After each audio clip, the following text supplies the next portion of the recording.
NBC Sports and the Golf Channel live from the Masters.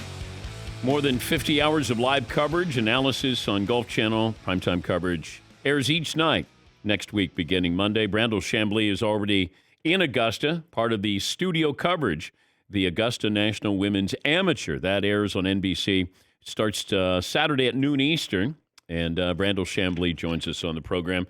Brandel, if I said to you a month ago, Phil Mickelson won't be in the Masters, and Tiger Woods might be in the Masters, what would you have said? I wouldn't have been surprised. Really? I didn't figure Phil was going to be in the Masters. I mean, I'm assuming you're talking about after the fallout from Phil's comments at the Genesis. I didn't figure that Phil would be at the Masters, but after watching Tiger Woods at the father-son, what was that, December of last year, and then also the same week of Genesis, I saw somebody put out on Twitter that Tiger had walked up. He had ascended the hill behind the 18th green at Genesis without any problem whatsoever. And if you've ever been to Riviera, I mean, that's straight up. And that's about, 100-foot climb up there. And they said he just clipped up that hill, no problem. I thought, well, the combination of the shots he was hitting at the father-son, the fact that he was able to get up that hill, it sounded to me like he was going to be back at the Masters. Every time I've talked about it, I've thought, I don't know, 50-50, 60-40. But it really doesn't surprise me. Having said that, it'll be by far the most dominant story. Is Phil suspended? Like, why is he not at the Masters? That's a good question. I would only be guessing. It seems like he's suspended to me. It'd be hard for him after the things that he said, coming back and going, okay, boys, let's have some fun. Let's play some golf, and look like he was benefiting from the world of professional golf after he, at least in my view, tried to take a blowtorch to the whole PGA Tour, and doing so in such a transparently greedy way.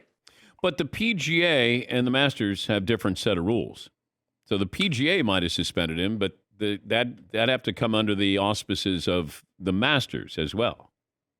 Yeah, exactly right. The four major championships are not run by the PGA Tour. They have their own set of rules and ordinances. So to whatever extent, I doubt he's suspended from Augusta National, but along those lines, I think for Phil to come back and just play one event, and imagine if he showed up here, he would be hounded from start to finish everywhere he went with questions about his comments. It just it'd be a circus, and I'm sure Phil doesn't want that. And I'm sure Augusta National doesn't want that. All right, when does Tiger have to make it official that he's going to tee it up? Well, he's officially listed on the website of Augusta National as in the field. So it can't get any more official than that. I suppose, the idea of him coming up here to play was to see if he could walk the golf course. I'm sure that's ostensibly what everybody was thinking about what he was doing here. And if he couldn't do it and couldn't compete and couldn't hit the shots, he, I think, would have withdrawn by now. I think there's a pretty darn good chance we're going to see him walking these fairways come Monday or Tuesday of next week. Have you seen him? I haven't. Just the video. I saw a video of him posted. A friend of mine played in front of him at his golf course down in West Palm Beach. Said he turned around. He said he looked like he was walking fine. He wasn't in a cart. He was walking the golf course. He looked like he was swinging fine. The shots that he hit at the father-son, I don't know if you were watching that event, but that event outrated many of the rounds of the majors last year. Not all of them, but some of them. Just a hit and giggle with Tiger Woods and his son Charlie outrated major championship events, and he hit some stunningly good shots and had plenty of ball speed. I thought maybe he's showing up and he'll do the ceremonial first tee with Jack Nicklaus, and then he and his son maybe, his son gets to play the par 3 and Tiger gets to caddy for him. Like that, he's going out there to try to win this tournament. When he showed up here in 2019, by then we had already seen everything we needed to see pretty much to know that his game was pretty much back, but there were still some question marks, whether or not he could draw it at 2, fade it off a 1, and whether or not his putting was where it needed to be. And we found out very early on that week that everything was fine. This week, there's more questions, obviously. How's his back holding up? He's what is he, 500 days from the last time he played? 500, almost 600 days from the last time he played golf. So he's now 46 years old. He won here when he was 43. I mean, that's at the age when time kicks you in the teeth. So, back issues. This is Now, obviously, crazy, Brandel. This is crazy. Like we keep being surprised by stories in sports, and you think you've seen everything. And I know Ben Hogan came back from a terrible car accident, but yeah, I mean, Tiger, we thought maybe he could lose his leg, and then we thought, well, is he going to be able to walk? Okay, now can he swing a golf club? Now can he walk a course? Now can he win the Masters? Like, come on, this is crazy. Well, with him, all bets are off. I mean, you've seen it. I've seen it. He has a capacity for miracles unlike anybody else. But, it is the comeback story of great athletes that those are the most compelling stories of all in all of sport. You mentioned Ben Hogan. Hollywood made a movie about that. Yeah. There was the boxer James Braddock, the Cinderella Man. Hollywood made a movie about that. I mean, that comeback was inconceivable.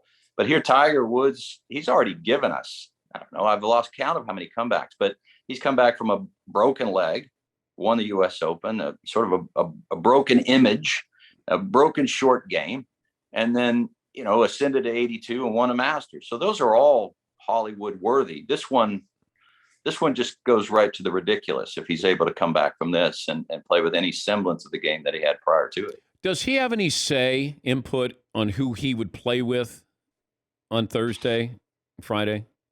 I don't think he would, but it wouldn't surprise me that like Justin Thomas is. Yeah, exactly. They're going to put him with a comfortable, favorable pairing. I can't imagine they're going to put him with Sergio Garcia. Somebody who he has a little animus with. I just don't see that. I don't see that happening. Best player in the world right now is. Well, and not number. No, I don't want number one. Yeah. I want, if we were going to bet today, best number one player, and they went right out and played right now at Augusta.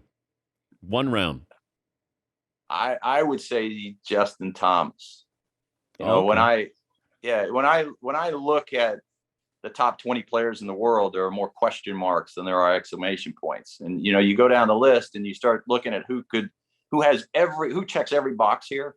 There's really only a handful of players that sort of check every box, being able to hit the necessary height of the iron shots, being able to scramble, having the sort of the wits about you to hit the right shots at the right moment on this golf course. There's really only about a handful of them here. Scotty Scheffler's certainly in that handful. Colin Morikawa is in that handful.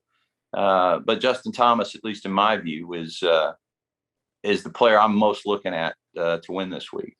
I tell people, if you haven't walked Augusta, you don't realize how hilly it is. Might be the hilliest course that they have on tour.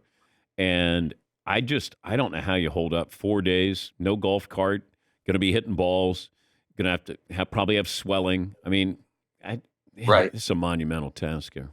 Right. Too much hill to climb when you look at it that way. But on the other hand, if you just look at, if he can do that, and I don't doubt, from the last time we saw him where he was hobbled a little bit better, he got around a little bit better than I thought. But so it's been 4 months.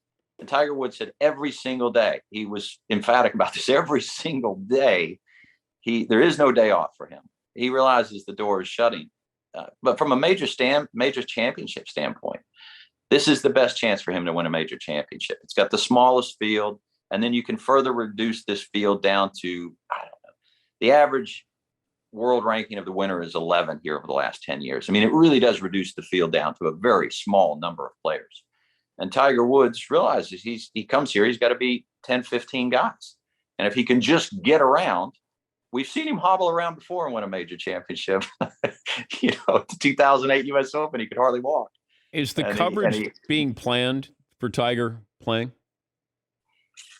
I'm sure it is. I'm sure once they realized that there was a very good chance Tiger was going to be here. And does he go in the afternoon, Brandel, on Thursday to capitalize on ratings? Yeah, that would be my guess. That would be my guess, Dan.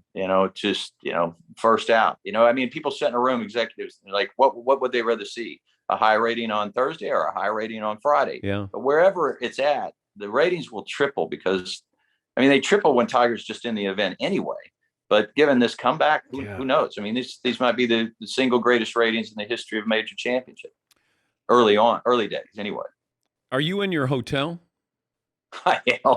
I'm right in the same spot where I am when I talk to Okay. you most of the time. Yeah. And they haven't changed the picture behind you. No, but I think that's appropriate. That's the view I have, chipping out of the trees quite often when I'm think somebody's trolling me. Yeah. Hey, great to talk to you as always. We'll be watching this week and next week as well. Thanks, Dan. Thank Always you. a pleasure talking. That's Brandel Chamblee, the lead Golf Channel studio analyst, and they got the Augusta National Women's Amateur that's going to air on NBC Saturday at noon Eastern.